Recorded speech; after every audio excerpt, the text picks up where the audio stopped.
All right, welcome back. So, there we go. The end has come for the Tekno. Got it all together. Got the body all dressed up.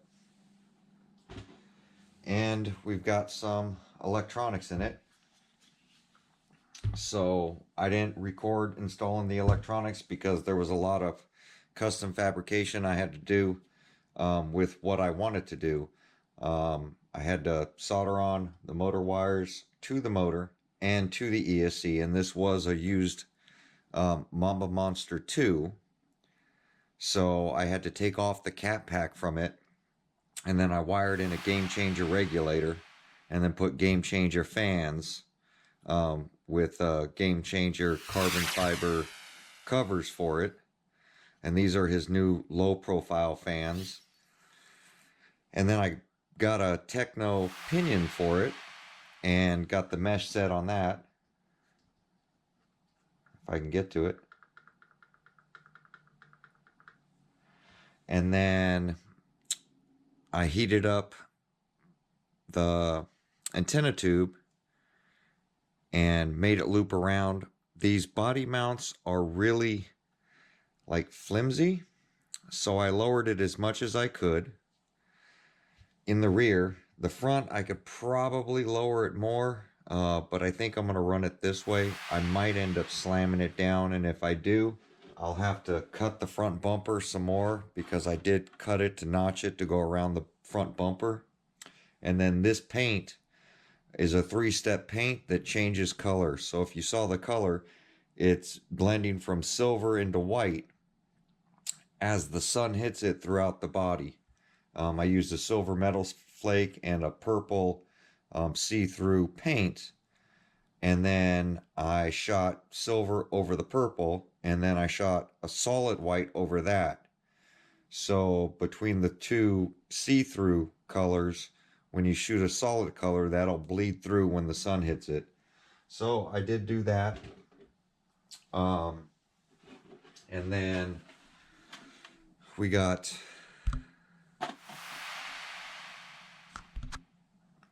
the RC Guy Garage sticker on it, not one pack. And then I cut up the bumper really high to clear the back bumper. And then we got the Tekno sticker, and then the Basher Queen, the 100% unofficial Basher Queen. We got that on both sides as well. And then, so the body came out really nice. Now I still need to reinforce it, and I'm probably going to tint the windows on that one. But I wanted to get into these electronics. So when you plug in, whether it's a 4S, 6S, 3S, whatever you plug in, the fans will come on automatically. And then the mount right here, I drilled another hole in the heat sink, provided by Game Changer. This is Game Changer's heat sink and fan that he sent out. And then I ran everything into this box. This has got a Spectrum, and I put it on my DX5C that the power button always sticks on. And then I wanted to go through something. You have to set your endpoints. So what you do is you go to your travel, and you see the steering where it says 73 left and 67 right. That is me setting my endpoint so that I'm not stressing out the steering servo. So I wanted to show you guys that. And then let's power this thing up. So the on and off switch, which is on a bracket, I think this is a Castle bracket that I had.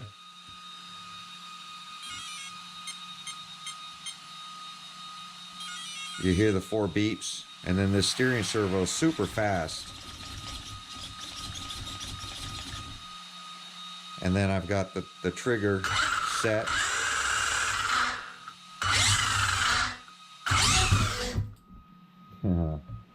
Little fast there.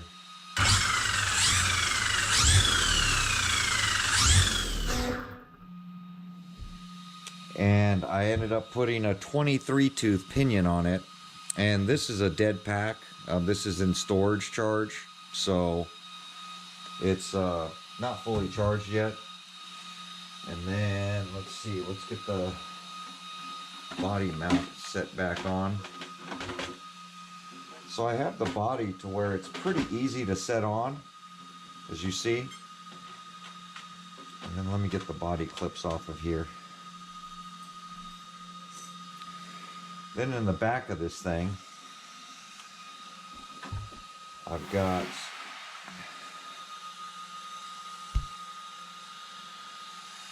the little tow hook keychain deal from RC Guy Garage. Not one pack, hanging off the back of this thing. And overall, and I do have the AVC hooked up, so I can turn that down, which I plan to. I did do a rough alignment on this thing. It probably still needs more.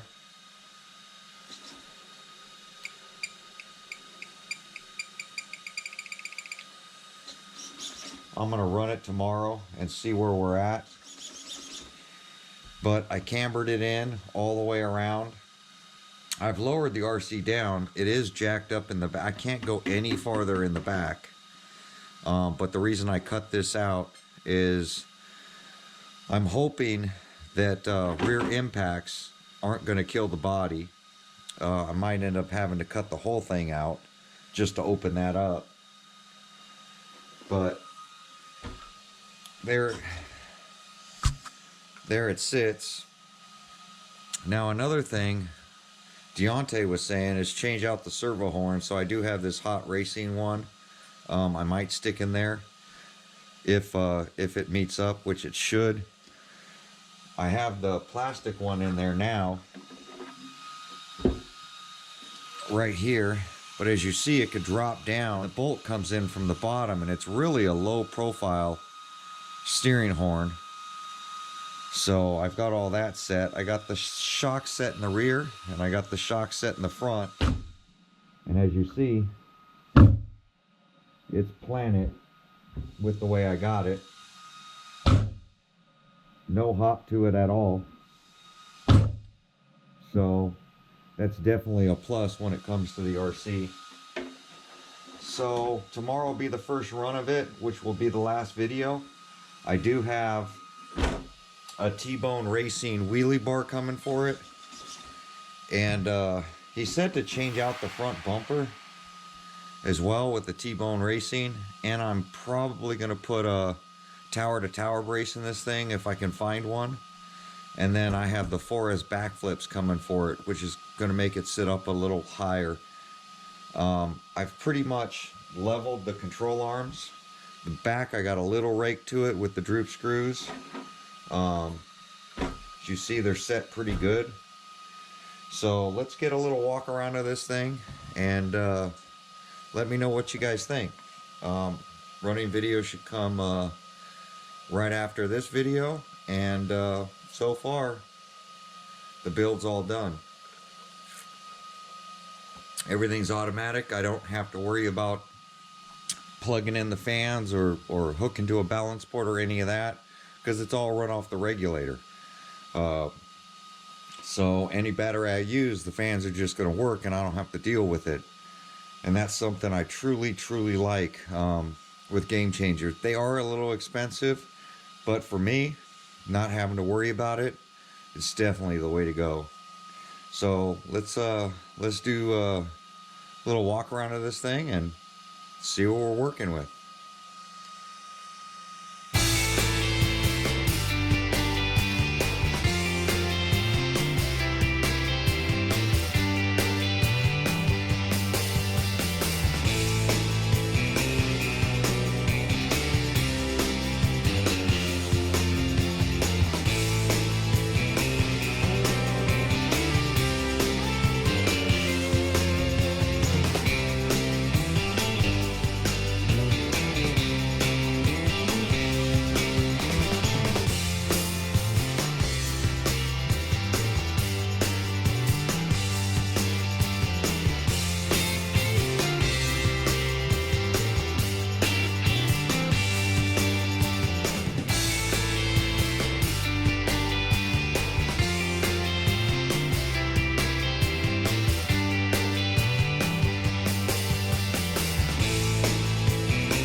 Well, there you go, guys.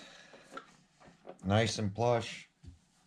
The build is done in my eyes. I mean, I'll do a couple of upgrades, but according to the manual, step by step, I've completed everything that it's asked, and that's the way the truck is built.